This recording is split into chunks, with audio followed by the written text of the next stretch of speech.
news outlets that tend to lean conservative. In addition to independent journalists, individuals, podcasters, social media influencers, and the like. It's essential to our team that we share President Trump's message everywhere and adapt this White House to the new media landscape in 2025. To do this, I am excited to announce the following changes, opening up this briefing room to new media voices who produce news-related content and whose outlet is not already represented by one of the seats in this room. We welcome independent journalists, podcasters, social media influencers, and content creators to apply for credentials to cover this White House. Starting today, this seat in the front of the room, which is usually occupied by the press secretary's staff, will be called the new media seat. Now look, alongside this, there's been an ongoing controversy over the Associated Press. That news outlet has been blocked from the briefings of the Oval Office and Air Force One and was removed from the press pool. And this all started after it decided to not follow the Trump administration's name change of the Gulf of Mexico to the Gulf of America. A judge recently ruled the White House cannot just outright ban the AP like that.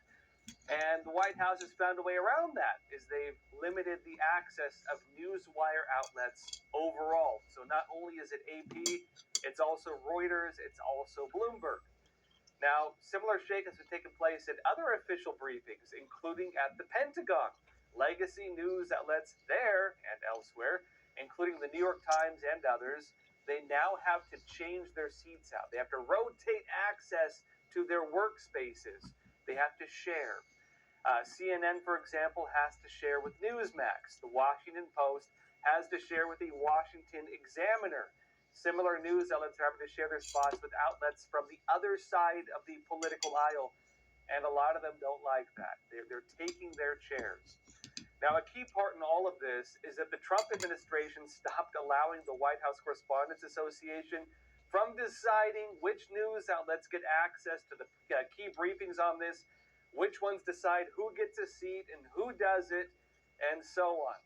And, those decisions are now made by the White House. The issue with that, well, the White House Correspondents Association, it's controlled by a lot of organizations that include most of the mainstream news outlets that used to, obviously give themselves that access and deny access to many of their competitors. That has now changed. Moving forward, the White House press pool will be determined by the White House press team.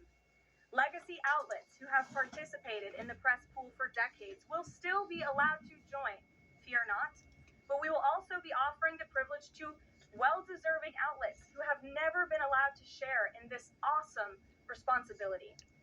Just like we added a new media seat in this briefing room, legacy media outlets who have been here for years will still participate in the pool, but new voices are going to be welcomed in as well. Now, look, while this is being framed as a move based on, partisan interests, limiting access to the more liberal news outlets, granting access to more conservative outlets, a lot of critics have also pointed out that former policies effectively did the same thing. Only, they acted to keep out conservative and independent outlets and prevented them from having access to these, key areas in Washington. Yeah. And remember, the reason why this is controversial is because they're now being allowed to have access to it. It would not be all the conservative outlets suddenly having access if they already had access. The issue is they used to not have access. Now, look, looking back, the Biden administration removed the press passes of more than 440 reporters back in 2023. And look, that was likewise framed as affecting news outlets mainly along partisan lines. It was not strictly conservative, but it was a lot of the conservative outlets who got kicked out. And now, look, we're going to see the dust settle. Reporters from the new media, the ones that are more conservative and the podcasters and so on, they're now sitting side by side in those briefings with the legacy outlets, mainly, heavily liberal ones. And it does not seem that everybody is happy about this. In fact, I'd argue some of them are very, very unhappy about this. Politico recently stated these new news outlets are, quote, disrupting the White House briefing room. It continues stating, The administration's embrace of alternative conservative outlets continues a pattern from Trump's first term, but the divide between the MAGA-friendly media and their more mainstream counterparts has become visible in the briefing room in a way it was not before. Without dedicated seats of their own, a group of about a dozen new media reporters have taken to gathering in the conservative corner. Now, I should note, why do they not have seats? It's because the legacy media used to run the Correspondents Association that decided who gets the seats, and obviously they gave the seats to themselves. And anybody who doesn't have a seat obviously has to stand. But they say this conservative corner, some reporters call it, along the far wall of the briefing room near the new media seat that Trump's press secretary Caroline Leavitt has set aside for a rotating cast of alternative outlets and conservative influencers. Anybody who knows how these press briefings work, it was always like that. They're just making it sound controversial now. Now, like, the backdrop of a lot of these hit pieces and so on is the news outlets currently there do not seem to like the new media being allowed into the briefings. And this is also becoming one of the big topics of discussion, the idea of whether or not there is a problem with the legacy press. Political commentator Scott Jennings, he was recently on CNN talking about this. He talked about, why legacy media is losing the trust of many Americans. Here's how that conversation went. Watch. If you're CBS or any other news outlet, the reason that you have lost trust ought to be obvious to you, and the way to fix it also ought to be obvious to you, and it has nothing to do with Donald Trump and everything to do with the product. Just try to make a better product that appeals to more people, and the way you appeal to more people is by not crapping on half or more than half of the country because of their values and political views. I think that is, we call these new media sources the freak show. They're not freaks. They have audiences. Some of them are. They have audiences, and there's a reason that they're thriving, is because people are starved for information that they think they can trust. They're not freaks. They're filling a need in this country, in my opinion. Now, look, without a doubt, and just being fair, the criticisms go both ways. Many of the legacy outlets, they very openly do not seem to like the new journalists getting access to those seats. And look, not at all. Totally accurately, a lot of the journalists getting those seats, they very openly do not like the legacy news outlets, most of them. They don't like each other. Both sides believe the other has done something irresponsible. And if you ask me, that's just how the media should be. We shouldn't all just see eye to eye with everything. I think this is why you have different flavors for different folks, different political positions, right?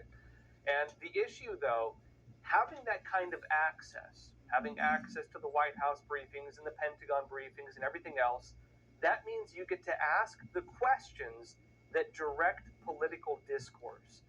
If you only let one side of the political aisle direct political discourse, it means they get the exclusives. It means they get the leaked information. It means that when everybody else goes and shows clips, they have to use their videos. And by doing that, they establish themselves as kind of the foundation of the entire media system.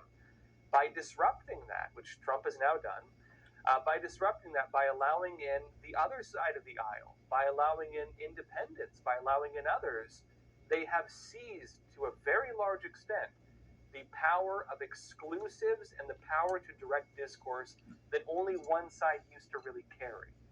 And interestingly as well, the new media, they're calling out what they regard as dishonest news coverage from the other side of the aisle. The right is criticizing the left as well. During one of the key briefings earlier this week, journalist Tim Pool, he does, of course, Timcast, he was given one of those new seats, and he raised this topic during a question to White House Press Secretary Caroline Leavitt. Watch this.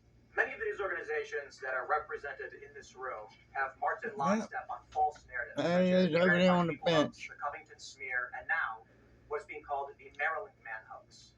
Now, in an effort from the White House to expand access to new companies, you've created this new media seat. So I'm wondering if you can comment on, following this expansion, you've had numerous outlets disparage the companies that you've had sit here, as well as the reporters.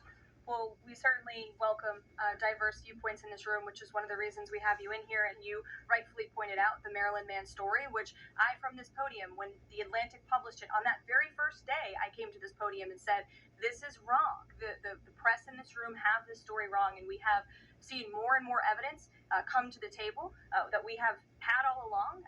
We were always right. The president was always on the right side of this issue to deport this illegal criminal from our community. And it is despicable to see the media continue to refer to this individual as someone who is just a peaceful man living his life in Maryland.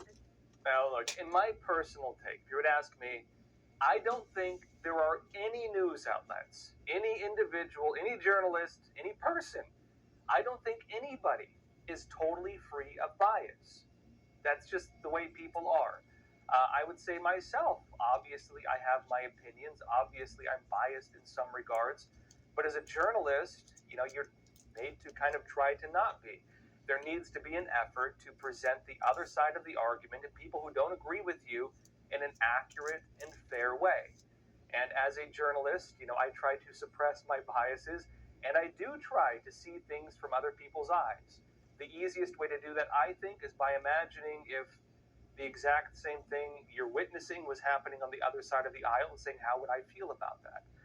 It could be argued that many of the legacy outlets, they do have a left-wing bias. It could also mean that, when a Democrat holds office, they tend to ask questions and cover the stories in ways that are more favorable to their bias, which if someone holding office on their side is in office, well, obviously they're going to try to paint them well and paint everybody else negatively. I think with journalists, there is a temptation where you want to defend your side and you want to make the other side look bad. I don't think that's a healthy way of doing things. Personally, I believe that the purpose of journalism is to present as accurately as possible the situation.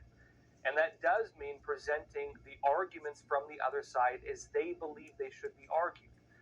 That is something I attempt to do on this show to the best of my ability. I will show you opinions that I don't necessarily agree with. And in my personal belief with journalism, I think that's how journalism should be. That doesn't mean that you do it like propaganda, though. You need to show the context, you need to show things missing from the argument. But being fair, you need to present accurately the opinions of the other side. In the current conflicts over narratives, we still see a lot of conflicting angles between both sides. If you were to ask me, this is healthy discourse. This is the marketplace of ideas. People should be able to present as accurately as possible their own viewpoints. They should be given a voice and let the best opinion stand.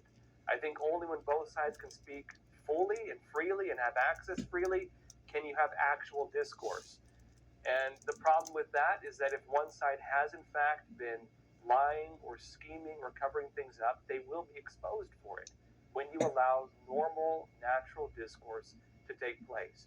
In other news, the State Department is launching a new campaign, one that aims to reduce bloat and bureaucracy. I'll be talking more about this after we come back from a quick break.